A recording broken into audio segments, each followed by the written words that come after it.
slight bit to the right. Sure. We're just going to stand right here as soon as he walks in. If he comes in, huh? He's going to stand along the edges. I'm waiting for Butch right now.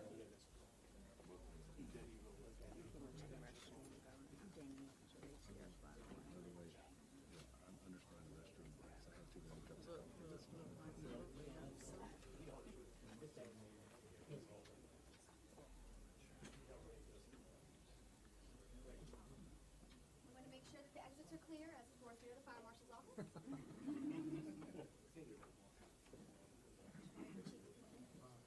Ready. What's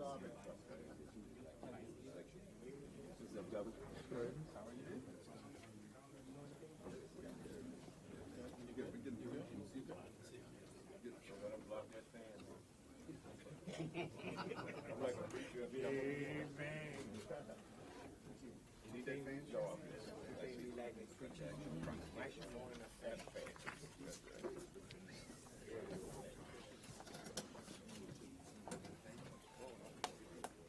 Anyone need a mic check or a white balance before we get started?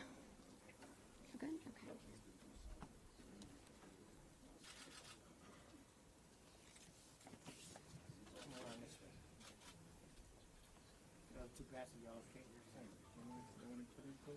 Yeah, that's what we want to bring this out. All right. Excuse me. Thank you.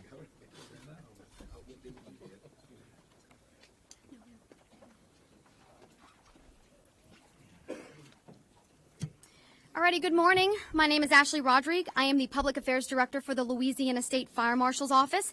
I first want to thank the St. Landry Parish Sheriff's Office for hosting this press conference for us today. I also want to thank all of you for your patience and cooperation over the past couple of days. Behind me are the officials that will be speaking during this morning's press conference. Starting at my right, of course, Governor John Bell Edwards, and then State Fire Marshal Chief Butch Browning. We have St. Landry Sheriff Bobby Guidros. There you go. We also have Dana Nichols, ATF New Orleans Field Division, Special Agent in Charge, as well as Eric J. Rommel, FBI New Orleans Field Office Special Agent in Charge. And then we have, of course, Pastor Gerald Toussaint from Mount Pleasant Baptist Church. You will see spellings of all of these names on the press release you're about to receive electronically. Also behind me, you can see Louisiana State Police Colonel Kevin Reeves. Thank you for joining us. Representatives from the Florida Bureau of Fire, Arson, and Explosives Investigations, along with St. Landry Fire Districts 2 and 3, and a host of law enforcement agencies that were part of this investigation and very critical. Each speaker will provide their update and comments to you, and then we will open for questions. We ask in an effort to maintain order and fairness that if you have a question, please raise your hand and wait to be called upon.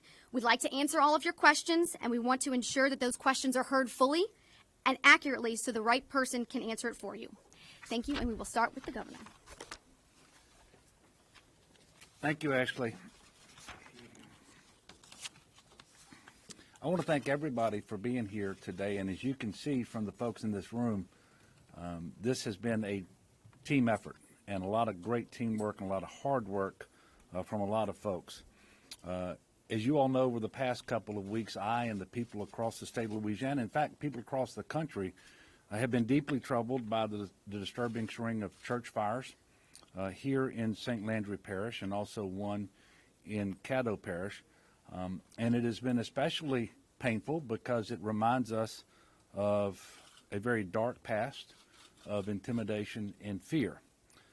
That is why this morning I'm glad that we're able to come together and to announce that an arrest has been made in connection with the fires that burned the 3 historically African-American churches here in St. Landry Parish over a 10-day span. The suspect who was arrested is Holden Matthews, a 21-year-old white male from here in St. Landry Parish. At this point, though, I do want to point out that we have no reason to believe that the 3 fires here in St. Landry Parish are related to the fire in Caddo Parish at the Vivian United Pentecostal Church. In a few moments, State Fire Marshal Butch Browning and representatives from all the law enforcement agencies involved in making this arrest happen and who are actively investigating still are going to brief you on the details that they are able to share. But first, I want to commend Chief Browning and all of the folks of the State Fire Marshal's Office, along with investigators from the Bureau of Alcohol, Tobacco, and Firearms, the FBI, the Louisiana State Police, the St. Landry Parish Sheriff's Office, and Sheriff Bobby Guidros, and everyone who came together for their expert and professional investigation of this case, along with the Florida State Fire Marshal's Office. And I want to stop and just for a moment express my very sincere appreciation to them, because you can expect that all the other agencies would be involved in an investigation of this type. But the assistance we received from Florida is extraordinary. We really appreciate it. It was very helpful. They sent 2 strike teams. I think it was 7 investigators over, and they were very, very helpful in undertaking this investigation. Everyone has been working around the clock to get to the bottom of these fires just as swiftly as possible and identify and apprehend the perpetrator.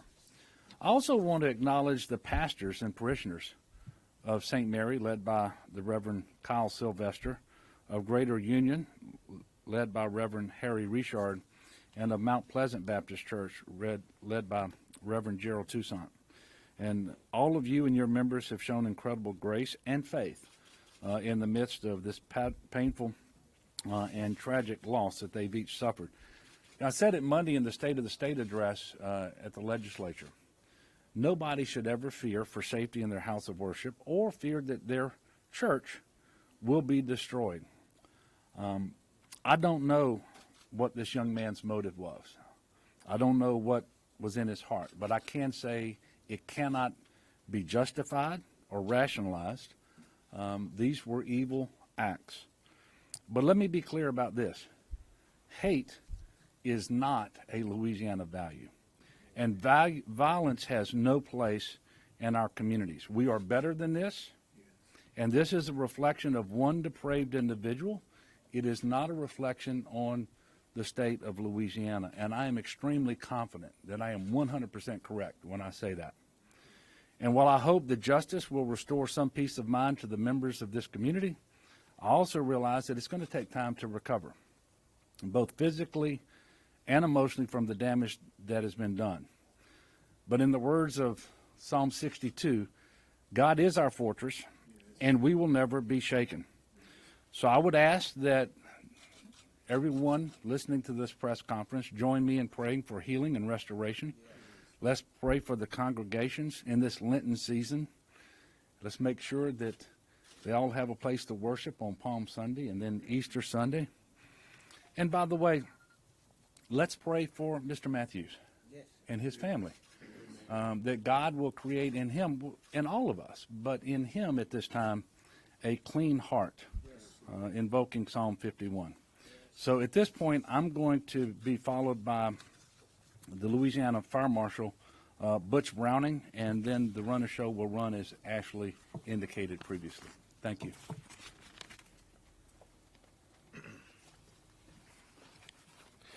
Thank you, Governor, and I want to thank you for your immediate support and concern and direction in this matter, and clearly this response to this incident was seamless, and all the agencies worked together. I stand before you to tell you that this community is safe again. We are extremely, unequivocally confident that we have the person who is responsible for these tragic crimes on these 3 churches. And I have to tell you, this investigation is probably one of the most unique arson investigations that I've been involved in my 33 years, in that this was an attack on the house of God. This was an attack on not just a place that people go on a weekly interval and worship. It's a place where they've had weddings. It's a place where they've had funerals. It's a place where generations, we're talking about buildings that were over 100 years old, where generations of families have been raised. So though the spirit is still strong, the landmark has been destroyed. We took that very seriously in this investigation. And as you hear about the things that we can talk about, you're going to understand about the passion of the investigators associated with this team. And in the end, you're going to learn that we had some very unique criminal investigators. They were called pastors, and I'll talk about them in the end. As the governor stated, 21-year-old Holden Matthews, who is a resident of Opelousas, has been arrested. He's been charged with state crimes by the State Fire Marshal's Office, Louisiana Revised Statute 1452.1, 3 counts of simple arson on religious buildings. Each one of these charges have a maximum of 15-year penalty. As a quick recap of the case, 3 churches in St. Landry Parish burned in a 10-day span. The St. Mary Baptist Church in Port Barre on March 26th, the Greater Union Baptist Church on April 2nd, and finally the Mount Pleasant Baptist Church on April 8th. We can now confirm that all 3 of these fires are intentionally set, and all 3 of these fires are related. Several pieces of evidence, both physical from the scene and technological evidence, have confirmed that Matthews is the suspect.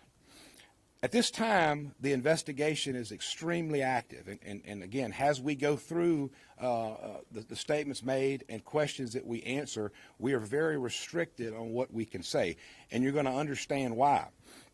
We're still vetting several motives. However, information that the investigators have uncovered is that Matthews had offered, through suggestions and connections, a relationship with a type of music called black metal, and its association in history with church burnings in other parts of the world, which have been documented in movies and books. Any question of potential motives are going to go to the federal authorities. There's a lot of discussion about the hate motive. Understand something, that the hate motive is a federal nexus, and the federal authorities are extremely vetting that, and will speak to that. However, what you need to understand is that the investigators sought out a very significant threat in this community. And when Matthews was developed as a suspect, we saw an immediate threat to public safety. We felt that other crimes were imminent. In an abundance of public safety, we quickly secured state warrants and took him into custody. So when we say this investigation is still active, understand that there were extraordinary means taken to bring safety to this community. And again, I will say, the threat is now gone. It's now up to the furthest of the investigation and us bringing to the prosecutors, whether it be state, whether it be federal, to be determined the right information so they can do their job. I have to talk about the work of the investigative team, and as the governor stated, it was an exceptional team. The aforementioned agencies, both from the federal standpoint, from the state, and down to the local, made this case. This case is a textbook example of successful traditional boots-on-the-ground law enforcement, coupled with the science of fire and fire investigation, and finally, modern-day technology.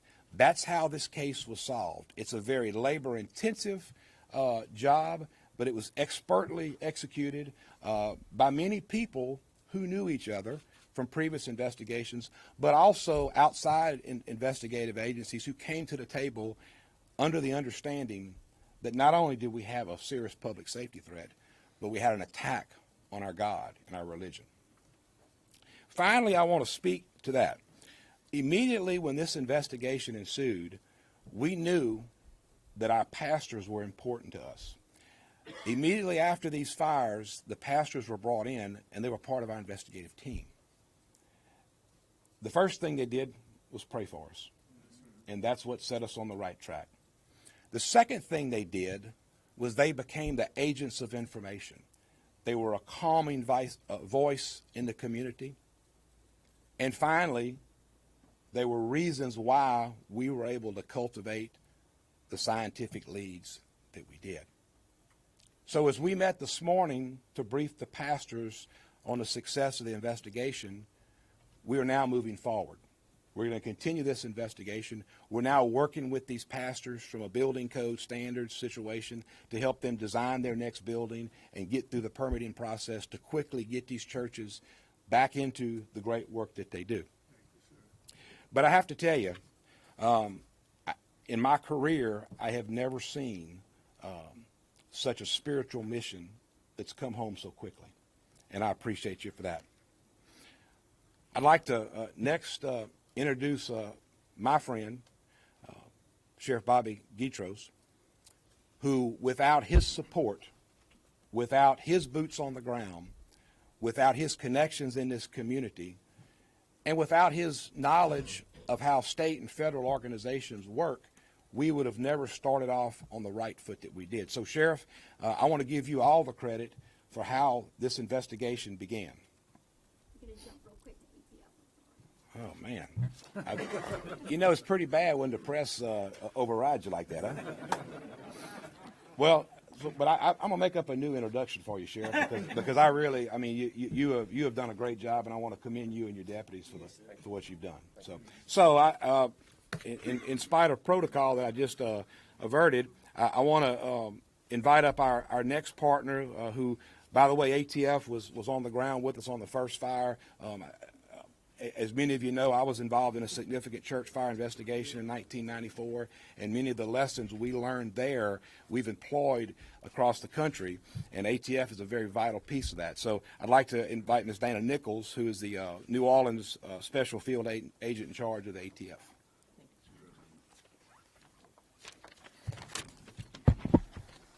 Thank you, Fire Marshal, and to the Sheriff, I appreciate you giving me the opportunity. Obviously, it's not a reference to any level of importance. It is just the order, I think, alphabetically of how we're doing this speaking. So again, good morning, and a lot of what I will say will echo the sentiments of what you will hear, you know, across the board from everyone. But I, too, would like to thank everyone for being here today. I would also like to say a special thanks again to the Fire Marshal, to the Governor, to the Sheriffs, to my counterpart, Zach Ramo from the FBI, to the community, to the congregations, to the pastors, and to the men and the women that don't have an opportunity to stand here behind me that worked on this investigation tirelessly. It is a collaborative effort, and you will hear that echo throughout any person that stands here at this podium. We don't stand here today without that joint effort. We don't stand here today announcing this arrest without that support. Like all the agencies behind me, ATF is committed to working with our law enforcement community to identify and arrest any individuals or any group that engages in arson, in particular as it relates to crimes of violence in our houses of worship. We will bring to bear all of our ATF investigative resources and technical experts when we have an investigative effort or situation to occur in the community concerning church fires. We will bring in our certified fire investigators. We will bring in our canine and explosives handlers and our dogs. We will bring in our national response team. We take these crimes seriously. We understand the impact that it can have on a community. We can understand the impact that it has on the church. There is a zero tolerance for this type of crime, and we will work tirelessly, and we have, and it's been demonstrated over the past 10 days, to bring the individual or individuals or groups responsible to justice. Today is a good day. No, today is a great day. Let me rephrase that. Today is a great day. In my career, I have worked more than a few investigations, you know, involving church arsons. And with today's arrest, and I'm going to go a little bit off script because the Governor and the Marshal stole some of my thunder here. You talk better off script from the heart. Talk from the heart. But with today's arrest, I want to send a strong message to those individuals who wish to continue to engage in this heinous, senseless crime. And I want to say this, that the church is a sacred place. That goes without question. And it is the foundation of our faith. And it is what this country is built on. It is built on a belief in a higher power. That is what guides us. That is what keeps us safe. And that is what gives us comfort. The church is a place that we go to fellowship. It is a place that we go to pray. It is a place that we go to communicate with God. It is a place that we grow up in. It is a place that we are baptized in. It is a place that our family members, when they pass, we go to celebrate their lives and their death. It is a place that when the pressures of life have become too great and it has brought us to our knees, we go to church to look for guidance. We go to church to look for strength. We go to church to address and to deal with our pain and our hurt. And I want to say to the individuals who engage in these types of crimes, you have caused pain and you have caused hurt. But know this, that you cannot destroy our faith. Amen. That's right. We can have church anywhere. That's right. We can have church in a parking lot. We can have a church in a field. And as many of us know, when we're doing our, building fund, we can have church under a tent. We can have church on a porch. And know this, we'll have church in the very parking lot where the building you destroy will stand as a remembrance to us that God is still with us. You have destroyed a building, but you have not destroyed our faith. That's right. We will rebuild these churches. The community will support these churches. The churches will support each other. And your acts of violence, understand this, regardless of your motives, you have only destroyed a building. What you have done is you have brought us together. You have restored our faith in God. You have brought people together that did not know each other before, but that will be binded by the events. So what you have done is you've done nothing but increased our faith, increased the message of God, and we will move forward. So in closing, I will say again this. Thank you to everyone, to all of our investigators, federal, state, and local law enforcement, to the pastors, to the support of the community, to the support of the congregations.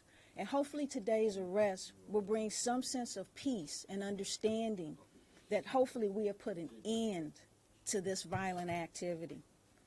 And as I said in my remarks, today is not just a good day, today is a great day. Our federal investigation will continue. We are not done. We are continuing our investigative activities because we want to make sure that any and all individuals, if there are other individuals that have engaged or are involved in this, that they will be brought to justice. So again, as I said, know this, individuals, today you have done nothing more but to restore our faith in God and to bring a community together and to unite us all, which is what this country truly needs. Thank you. Thank you. Thank you.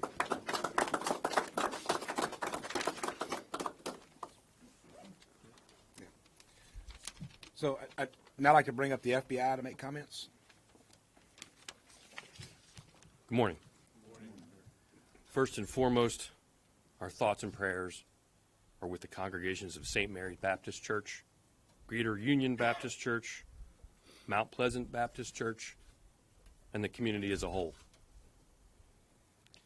A cornerstone of our country is the freedom of religion and the right to practice your faith freely and without intimidation. The teamwork and collaboration has been exemplary, especially with the Louisiana State Fire Marshal's Office, the St. Landry's Parish Sheriff's Office, the ATF, and the State Police, and of course the brave people of this community. The FBI is currently working with our law enforcement partners to determine if this incident was bias motivated. Let me be clear. The FBI New Orleans Field Office will continue to collaborate and coordinate our efforts with our partners standing here today. These criminal actions will not be tolerated, and we will ensure justice is sought for all victims. Thank you. Thank you. And now, I get to introduce Go ahead. Go ahead. You can do it better than I do. the Sheriff, St. Landry's Parish. Sir, thank you. Thank you. Thank you all for coming. What a phenomenal team we had here. I mean, it was just, I hope it never happens again in St. Landry Parish, but if it does, y'all coming back. I got to tell you, you're going to come back. Oh, yes. First day I met with the Fire Marshal, Butch Browning, and he told me, he said, Sheriff, I got to warn you, these investigators with the ATF response teams don't play. I said, don't play. He said, they don't play. They quit school because of recess. He said, they're serious about their job. I said, wow. To me, priority one in this investigation for me and I understood what my role was to get the community together. The fire marshal and I got together with the pastors and let them know that we had this, that we were going to do everything in our power, get all the resources that we could together and catch this individual. And I made a promise that day. I said, we're going to arrest him. Didn't I tell you that? I said, we're going to arrest him. And an arrest was made, and I'm going to make some points in a minute about how that happened. But my goal and my job was to ensure the safety of other churches in the rural areas of the parish. I think we have like 150 plus, maybe 170 other churches in St. Landry Parish, in the rural areas of the parish. And we attempted to identify the most vulnerable churches, those in the areas that could possibly be set fire again. I dedicated overtime. I called my chief financial officer and said, do what it takes. The patrol supervisor, do what it takes. Assign guys out there. Make sure that we're out and patrolling, and I want deputies guarding these churches. The State Fire Marshal Butch Browning and I met daily to discuss options and directions. We called in the FBI. We called in the National ATF Fire Response Team, the Louisiana State Police, the local Fire District 3, and of course we provided investigators from our office. We met with the local pastors, as I mentioned, and they gave us some ideas. We gave them some suggestions, and we worked together. Everybody worked as a team. And I see where some media outlets prematurely reported that the suspect, Holden Matthews' father, turned him in. Now let me correct that. That is not, let me repeat, that is not true. Holden Matthews' father did not turn him in. We did not get any tips from the hotline. We got a lot of tips from the public, and we investigated those tips and leads. But this case was not solved with tips from the public, but many came in. This case was solved because of the men and women that were assigned were competent and driven to make an arrest. This case was solved because of the boots on the ground and the butts in the air. They didn't stop. Because of Holden's father or anyone else turning him in, it didn't happen. And as we all know by now, Holden's father is an employee of mine, fine man. He was shocked and hurt, as any father would be. And my heart went out to him yesterday when we notified him to come in. And I talked to him, and the news was broke to him. He was in terrible shape. This investigative team was successful because of the 1,000 hours of teamwork, the dedicated manpower at our disposal. And this, again, team was phenomenal. I set them up across the street in this new building, and when I walk in the morning to see what I could do, I was in the way. I got out of the way. Whatever they needed, they got. Many hours of drone activity, a lot of equipment resources was made available to us. And basic, old-fashioned detective work. You cannot solve a case unless you do good, basic, old-fashioned detective work. And in closing, I want to say I speak on behalf of St. Landry Parish citizens in thanking Governor John Bell Edwards for providing us the State Fire Marshal services, the expertise, the Fire Marshal Butch Browning for his leadership and guidance, Colonel Kevin Reeves of the Louisiana State Police for his assistance in providing manpower, the ATF, the FBI, and all others that helped us. We could not have done it alone. It was teamwork. And I say thank you to all of you. Thank you, sir. Thank you, sir. Thank you, sir. I'm going to invite a man up here who I've only really known for a week, but I feel like I should have known you when I was born. But he's a man of God, and he's a man who is a leader among leaders. And Pastor Toussaint, you are given the opportunity to speak for these churches, and we really want to hear what you have to say. I would like to first because they have played a vital part in my life. The president of the 7th District Baptist Association and our chief of police to come stand with me right now, please.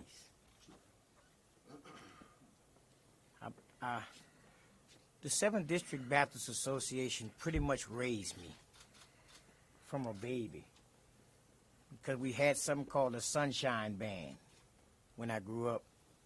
It's a baby to train the children. I've been in that since I was a baby. I want to thank all of these people today. I came into the ATF, FBI, the Sheriff Department, the Police Department, the governor, and all of those. I just want to thank y'all from the bottom of my heart. But there's a higher power going on right now. Because I don't know if you're familiar with the scripture that says all things work together for the good of them that love the Lord and are called according to his purpose. That's right. We all had a purpose. All of you two had a purpose to be here today and a purpose in this investigation. Another part of the scripture, Paul says we must learn to endure suffering for the sakes of the people. And we've suffered. But I think it has a cause, a higher cause. Because I would say through this investigation, what's done in the dark will come to the light. But another thing is that I heard a song the other day says, I'm satisfied with Jesus. But is he satisfied with me?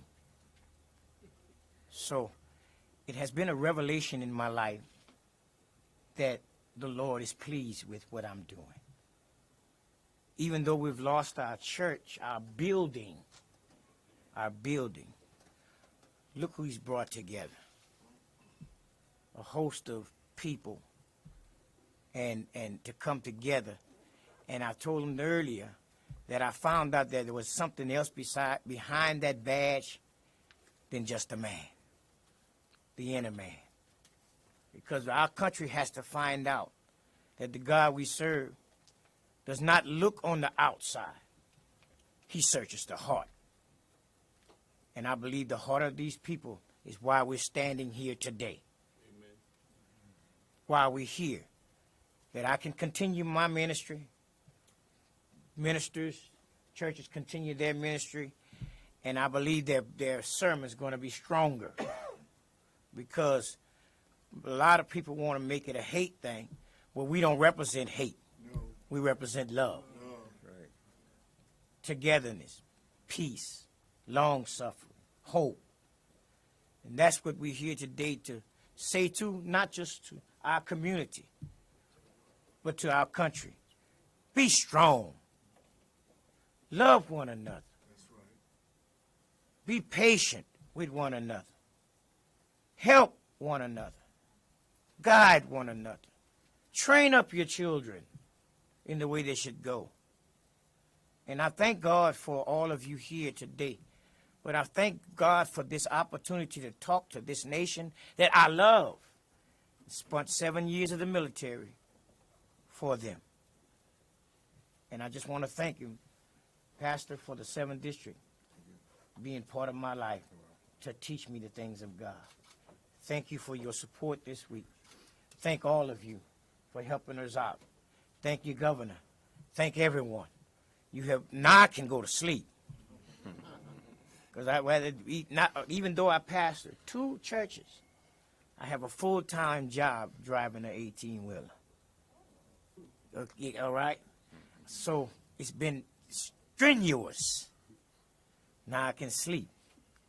But I thank God for all of you. And I want you to pray for me, and I'll pray for you. Pastors, stay strong. Hold fast to that which is good. And I know the Lord will see you through. God bless you.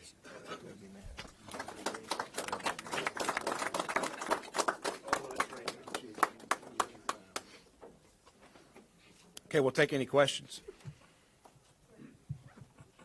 Beth? Pastor WBRZ. I know the governor used the word hate. I use the word bias. I mean, this is something that was an attack on a church but it was also an attack on 3 black churches. I don't think anyone thinks that's a coincidence, and I don't know who wants to answer this, but I mean, is that something that you guys are looking into more, that this could possibly be hate motivated? Do you want to answer that? Sure. Yeah.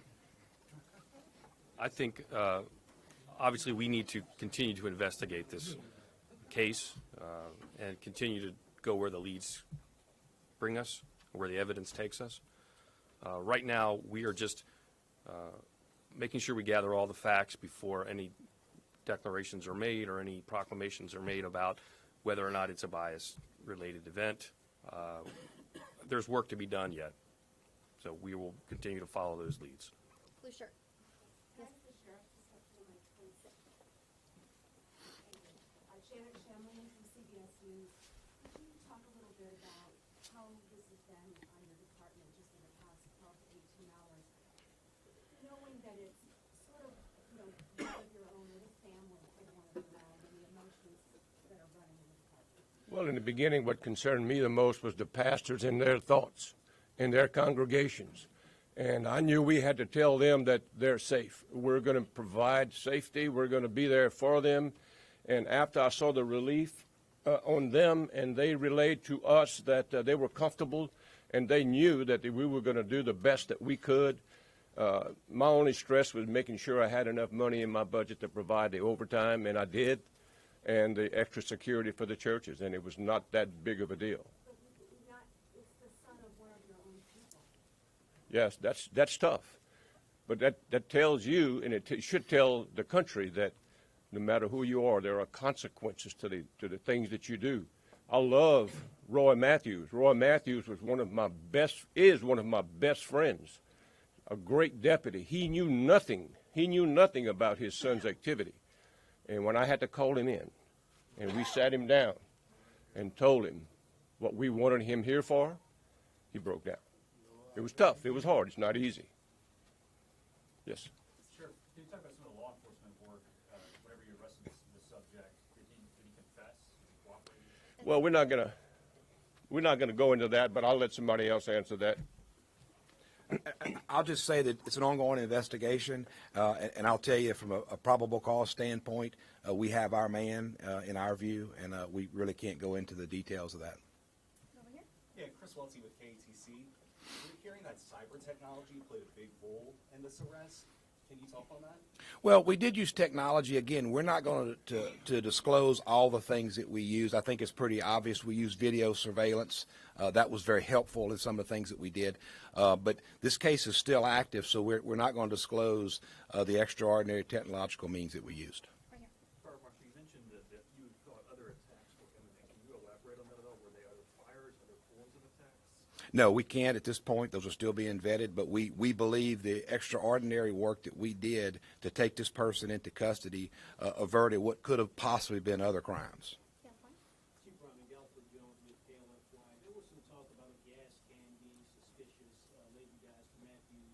Are you guys able to say how the fires were caused, and were they all done the exact same way? Yeah, we haven't talked about a gas can at all. And again, everything dealing with the science of the fire is being vetted now at the National Response Team level of ATF to develop our cause and origin report. So we're not going to talk about anything as it relates to the fire scene. Yes, sir. Can you talk about how he was taken into custody? Did he resist arrest? Where was he taken in? He was taken into custody at a location near here. He complied and was taken in and arrested on the warrants and further processed. Yes, ma'am. Jasmine Doe at News 15. Can you tell us if he acted alone or if he had any other plans to buy any other churches? Again, we're not going to disclose what we thought could have possibly happened. That's still part of the investigation. We do believe we have the person responsible. We're not actively searching for anyone else, but the investigation is still going on at this point. Yes, ma'am. Can you talk more about this black metal motive one, I think? How did you guys find out about that? Yeah, again, what I mentioned in the beginning, we believe there is a relation there with that. That is still being vetted, and we only bring that up because that has been out there in the public venue. You can do your own research and understand some of those things, but we're not elaborating any more other than the fact that that is a piece that we're looking at. You had your hand up. No, you're done. Okay. Go ahead. Can you talk about whether you all found any evidence, digital or otherwise, that suggested he was perhaps affiliated white supremacist groups or anything along those lines? Yeah, those would all be things that the FBI would be vetting, and I can't speak to that. I think the agent already told you they're looking at things, but I can't confirm or deny that.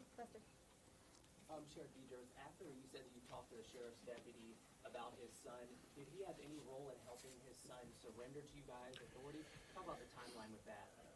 He helped to facilitate the arrest, to get the suspect away from home so that he wouldn't be injured in the event that we had to maybe use force to go to his residence to get him. He helped facilitate to get him away from the house, get him to an area where we could arrest him, approach him, arrest him without any incident. That's the only involvement. Yes, ma'am. Does Holden have any history of violence? Chief Stevenson. Holden doesn't have any history of violence, no history of arrest. Go ahead. Yeah, just a few years ago, in 2016, there were several fires of prominent locations here in the Opelousas area. Do we believe that Mr. Matthews is connected to any of those fires at this time? Part of our team has been looking into past unsolved arsons in this region. We don't believe that at this point, but we have been vetting that to your question. Yes, sir. Do you have any words for other churches or businesses across the state? I know prevention is something that, if this was someone who was acting alone, we don't know what the motive is, but is there some prevention, some preventative measures that churches and other establishments should take?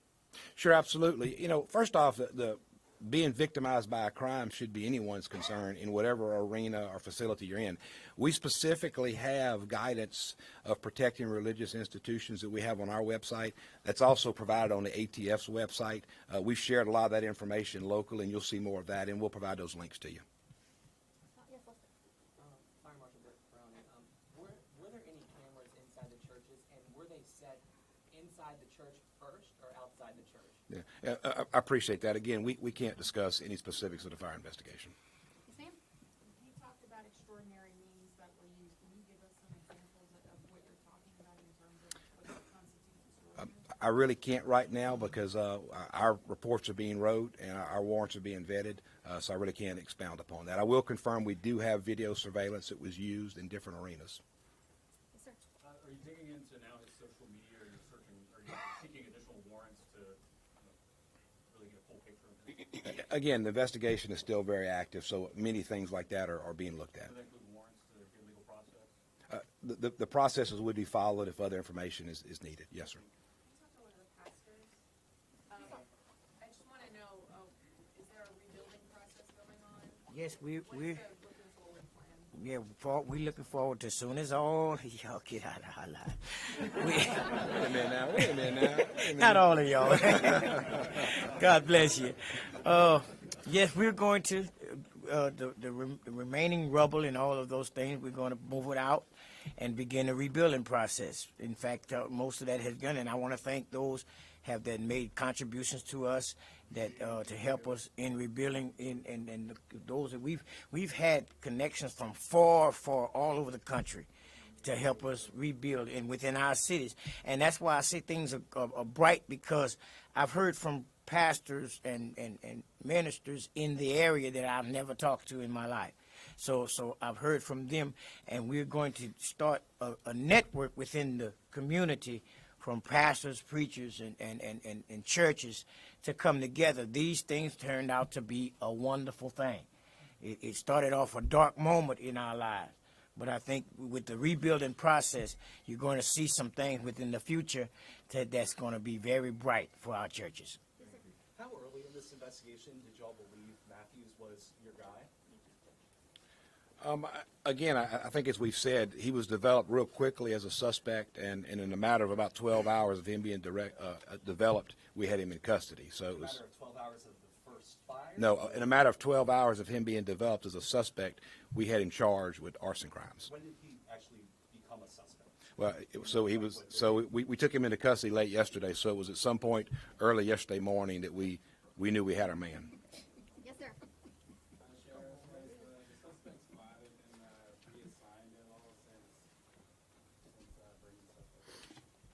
I didn't hear you. Not at all. His father's job duties didn't have anything to do with the investigation or anything related to investigation. So no, he had not been reassigned. All right, ma'am. Can you tell us Matthew's state of mind? Is he remorseful at all? Again, we're still vetting the facts, and that would all be continuing as we continue to gather more evidence. Again, I think it's important to understand we've got extraordinary probable cause, in my view, to, number one, quickly take this person off the street and to assure this public that that threat is now not there. One more question, folks. Yeah, did Matthews say anything whenever he was arrested? Again, we're not going to discuss that. I'll give y'all one more. Sheriff, you were talking about a little bit how the father helped him move to a place where there wouldn't be any incidents. Talk about how that arrest happened and where was he taken? Well, I'm not going to get into that, but I can tell you that we made sure that nobody else at the home at the time was involved or in any direct danger if my guys were to go to the residence to arrest him. So we just wanted to make sure that we get him away from the safe environment he felt he was safe in, and then the arrest was made. So Was this your deputies or was it FBI as well? it was a team effort. Okay. All right. Well, again, this is not the end. This investigation is still active. When we get more information, we'll put it out. We appreciate your cooperation, and we appreciate the outcome today. Thank you. Governor, you? Okay. Thank you. Yes, sir. Thank you. Senator.